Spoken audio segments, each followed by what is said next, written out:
Good morning, guys. This is very important audio. I am forcing you to listen this audio till end because आज जो market में crash आया है वो शायद हिस्ट्री बन जाएगा and as you are a part of our community I feel like आपको ये पता होना चाहिए कि ये क्यों हुआ है.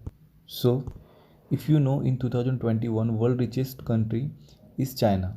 Still economic expert was saying China will fall down in economic crisis. Richest country का मीनिंग होता है कि वो टोटली डिपेंड होती है किसी के भी वेल्थ और कोई भी चीज़ की wealth. As a person, as a country हमारी वेल्थ डिपेंड होती है लैंड, प्रॉपर्टी, टोटल वैल्यू, क्या क्या एसेट्स हमने होल्ड किए हैं और बिजनेस क्या क्या ओन किया. बट वेल्थ का और जीडीपी का कोई कनेक्शन नहीं होता. GDP is totally depend on agriculture, industry and services.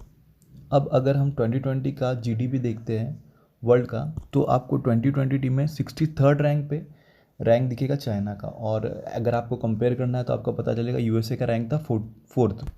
फिर भी China is the richest country. How is this possible, right?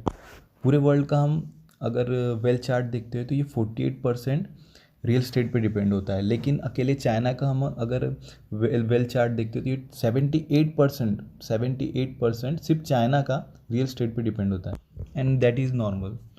But ऐसा क्यों हुआ कि इस बार पूरा का पूरा जो उनका वेल्थ है वो रियल स्टेट पे डिपेंड हो गया?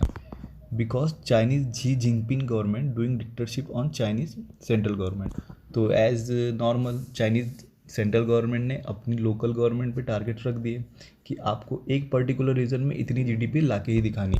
Now local governments having lots of pressure.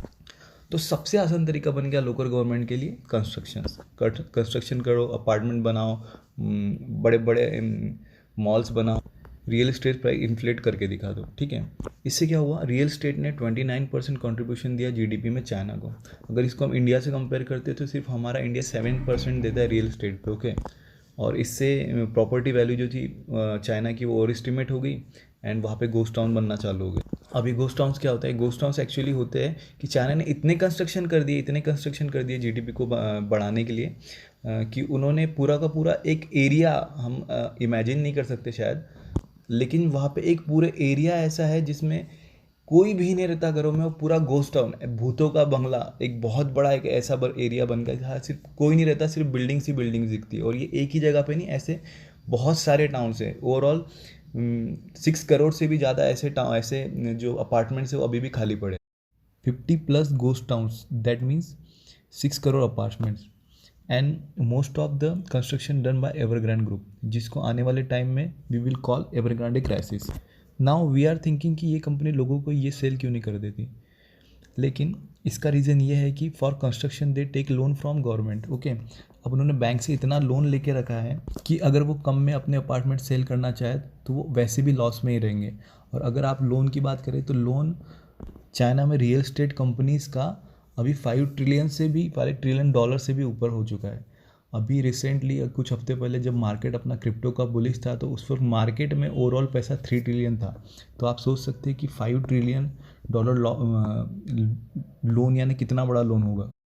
2008 में लेमन ब्रदर क्राइसिस आया था, same as like this. Now people will compare Evergrande with Lehman brother and that is totally fine. I think October में I read this article about it and that time I know कि ऐसा कुछ होने वाला है. और उस time पे ऑलरेडी 80% फॉल हो गए थे. लेकिन आई डिडंट एक्सपेक्टेड इट कि ये इतना फास्ट इतना बड़ा क्राइसिस कर देगा. But that was the clear indications for me कि ऐसा कुछ होने वाला है. ऐसे टाइम में company which are in depth वो गवर्नमेंट से जीडीपी यानी पब्लिक टैक्सेस के पैसे मांगती है ताकि वो अपना लोन चुका सके. लेकिन most of the time government help them. Just उनकी कंट्री का ब्रांड नेम है या फिर बहुत बड़ी कंपनी है, हमारा देश इससे चलता है, या फिर जीडीपी में बहुत ज़्यादा हेल्प हो जाती है. लेकिन एवरग्रांडे का इतना बड़ा डेप्थ था इस बार कि गवर्नमेंट ने भी उनको मना कर दिया लोन पे करने से. And now we are facing this crisis and Then there's the mark my word, this shareholders, is the Chinese biggest estates. Crisis in history. इस मार्केट का जो असर है, इस क्राइसिस का जो असर है वो अभी आगे जाके हमको स्टॉक मार्केट भी बहुत भयंकर दिखने वाला है और अपनी जनरल लाइफ में भी बहुत ज़्यादा दिखने वाला है.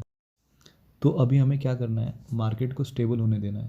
बहुत सारे लोग आपको ये बताएंगे कि डीप में है, बाय कर लो, अभी चांस से ख़रीद लो. लेकिन this is not the right time. जब तक कि हमको पता नहीं चलेगा कि मार्केट स्टेबल है तब तक कि हमको पता नहीं चलेगा कि कितना और डीप जाना बाकी है. ओके, तो मार्केट को स्टेबल होने दो. अभी भी और नीचे जा सकता है शायद.